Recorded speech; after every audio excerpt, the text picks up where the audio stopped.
नमस्कार दोस्तों। आज की दुनिया में सोना चांदी या तेल नहीं बल्कि सेमीकंडक्टर्स असली पावर है। आपका स्मार्टफोन, आपकी car, medical equipment, defence system, सबकी धड़कन सेमीकंडक्टर चिप से चलती है। लेकिन सोचिए, दुनिया के इस सबसे क्रिटिकल रिसोर्सेज में इंडिया की हिस्सेदारी कितनी है? सिर्फ एक फैब, जहां चाइना के पास 136 फैब्स हैं, ताइवान के पास 117, साउथ कोरिया के पास 97 और यूएस के पास 153। वहीं इंडिया अभी शुरुआत ही कर रहा है। आज मैं आपको बताऊंगा इंडिया की सेमीकंडक्टर जर्नी कहां से शुरू हुई, अभी कहां पहुंची है, ग्लोबल मैप में हमारी पोजीशन क्या है, अपॉर्चुनिटीज़ कितनी बड़ी है और चुनौतियां कौन कौन सी हैं। ग्लोबल सेमीकंडक्टर मार्केट साइज जो है वो 627 बिलियन डॉलर का था 2024 में, which is expected to cross $1 trillion by 2030।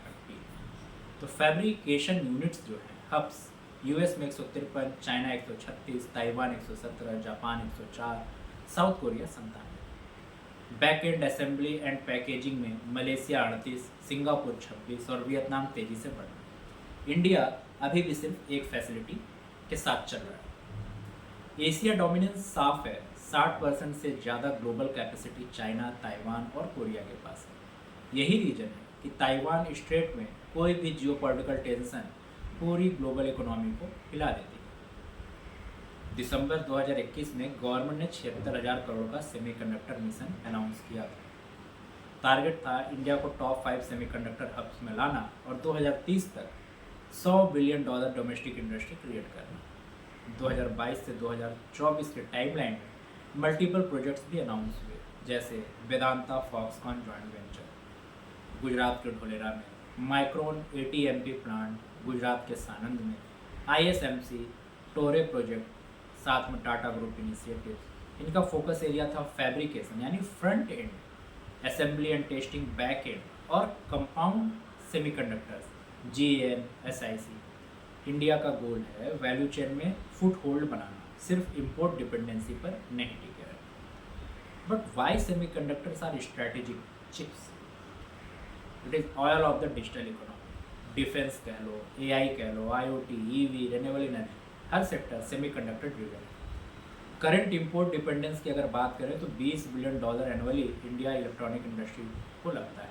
अगर डिपेंडेंसी कम नहीं हुई तो ट्रेड डेफिसिट और स्ट्रैटेजिक वल्नरेबिलिटी दोनों बढ़े।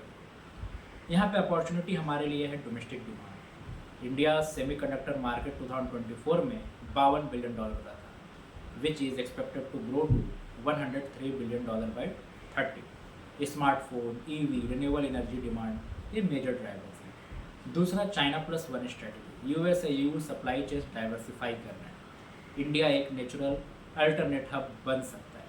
तीसरा, talent pool, IITs, IIS, design capability हमारे पास स्ट्रॉन्ग। चिप डिज़ाइन हाउसेज जैसे क्वालकॉम, इंटेल, एनवीडिया पहले से इंडिया में R&D करते हैं। चौथा, back and assembly and packaging. Fortune report के हिसाब से इंडिया टॉप 3 ल्यूक्रेटिव मार्केट में बैक एंड OSAT मैन्युफैक्चरिंग के लिए मलेशिया, ताइवान के साथ कंपटीशन का मौका। तो इंडिया फुल स्टैक फैब्स में ताइवान या कोरिया को अभी बीट नहीं कर सकता, लेकिन बैक एंड, डिज़ाइन और कंपाउंड सेमीकंडक्टर्स में लीड ले सकता है। चैलेंजेस हैं कुछ, जैसे कैपिटल इंटेंसिटी। एक मॉडर्न फैब का कॉस्ट करीब 8 से 10 बिलियन डॉलर का है। इंडिया में फाइनेंसिंग और स्केल बिगेस्ट बैरियर है। दूसरा, technology barrier, high yield, low defect manufacturing decades of experience से आता है। TSMC, Samsung, Intel decades ahead. तीसरा, पॉलिसी एग्जीक्यूशन। 22 से 24 में मल्टीपल MOUs साइन हुए, लेकिन डिले कॉमन। एग्जीक्यूशन स्पीड काफ़ी क्रिटिकल होगी यहाँ। चौथा, geopolitics, US China tech war का इम्पैक्ट इंडिया पर पड़ेगा। Export control like ASML UV machines एक बैरियर है। तो बिना इकोसिस्टम बिल्ड किए इंडिया सिर्फ आइसोलेटेड फैब से सक्सेस अचीव नहीं करता है। अगर रिसेंट प्रोग्रेस की बात करें तो माइक्रोन ने सानंद, गुजरात में ATMP प्लांट शुरू किया है। पहला फेज 2024 से ऑपरेशनल है। टाटा ग्रुप भी सेमीकंडक्टर पैकेजिंग में एंट्री कर चुका है। ISMC और वेदांता फॉक्सकॉन प्रोजेक्ट डिले में, लेकिन डिस्कशंस जारी है।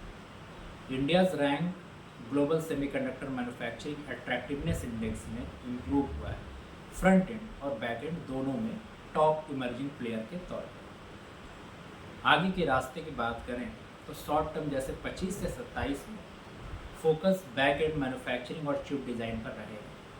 मीडियम टर्म 27 से 30 तक 2 से 3 फुली ऑपरेशनल फैब्स इस्टेब्लिश करना, जहां फोकस होगा 28 मिलियन और उससे ऊपर नोट्स पर। लॉन्ग टर्म की बात करें जैसे पोस्ट 2030, तो इंडिया को इकोसिस्टम बिल्ड करना होगा, equipment suppliers, raw materials, R&D institute और स्किल्ड वर्कफोर्स क्रिएट करना।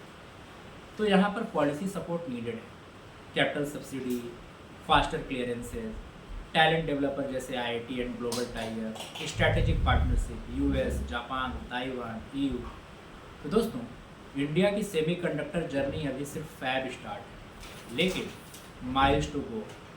ग्लोबल मैप में हमारी हिस्सेदारी नेग्लिजिबल है, लेकिन डिमांड और जियोपॉलिटिक्स दोनों हमें एक गोल्डन विंडो दे रहे हैं।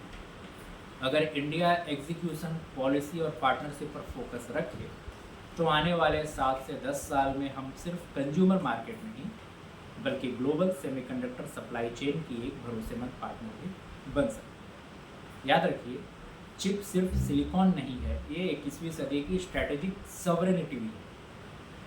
यह चर्चा केवल जानकारी और शिक्षा के उद्देश्य से है, या किसी निवेश सलाह का रूप नहीं है।